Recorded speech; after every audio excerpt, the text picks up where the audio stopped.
knocking over his head and the knife in his hand, told me to hand over my jewelry.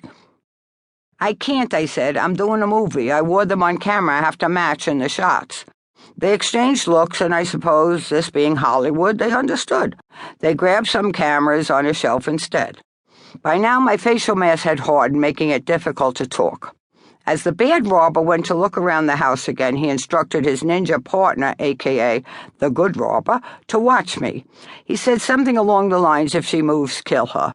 He had watched too many movies. Still, I wondered how that would work. Would he impale me with his ninja sword, cut off my head? Would his blade go through my face mask? When the bad robber was gone, I turned to his partner and said, I'm going to wash this mask off my face. I didn't ask, I told him. Then, without waiting for an answer, I went into the bathroom, scrubbed my face, and returned. My robber was surprised when he saw my face. Oh, my God, he said, if we had known it was you, we never would have come up. Well, you could leave any time, I said. He didn't move, neither did I. We stared at each other, unsure what to say next. It was like being in a bad improv class. Is this going to be your career, I asked. No, I'm going to college, he said. All right, I said, so this is just a part-time job. Then the bad robber returned. He was frustrated by how little I had in the way of loot. He looked at me as if it was my fault. I started to explain that had I known I was going to be robbed, but I did have traveler's checks, which I got out. In the meantime, the phone had continued to ring, and this time I picked it up. It was my friend Susan Forrestal from New York checking in. I told her that I couldn't talk. Later, she told me that because I had hung up so quickly, she thought I was with someone having sex. Not quite. And when the phone rang again, the bad robber, now annoyed, took the ninja sword and destroyed it, reminding me of my old friend John Belushi's Samurai Warrior character. Of course, this being my life, as soon as the phone was in pieces, another extension began to ring. What can I do? I said, shrugging. Just sign the traveler's checks, he said. You know, I think I have to be there in person when you cash these, I said. Just sign, he said.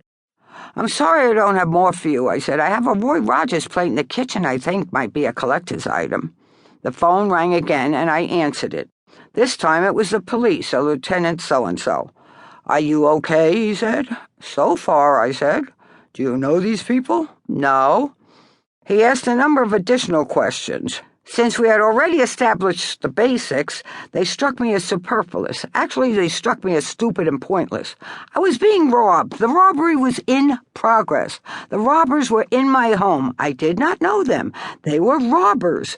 What more mattered? Annoyed and frustrated, I turned to the bad robber and held out the receiver. It's for you, I said. I just couldn't deal with the cop anymore. It's okay, we know her, I heard the robber say. She owes us money. Then he handed the phone back to me. He looked just as irritated with the cop as I was. Neither of us wanted to talk to him. Hello, I said. Do you know him? The cop asked. No. Do you owe him money? No. Are there weapons? Yes.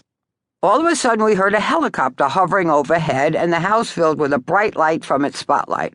I have a lot of glass doors and windows, and all I could think was that the police were going to shoot through the glass and I was going to have to pay for it, in more ways than one. I told the cop on the phone that I had to go. Then I turned to the robbers. It was time to talk common sense, not dollars and cents.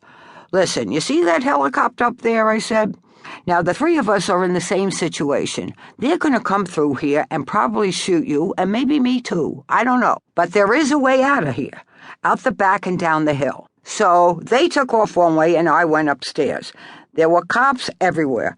I told them the robbers had scrambled down the hill, adding that they didn't have guns. I didn't want them shooting anyone, especially the ninja going to college. He seemed like a nice kid.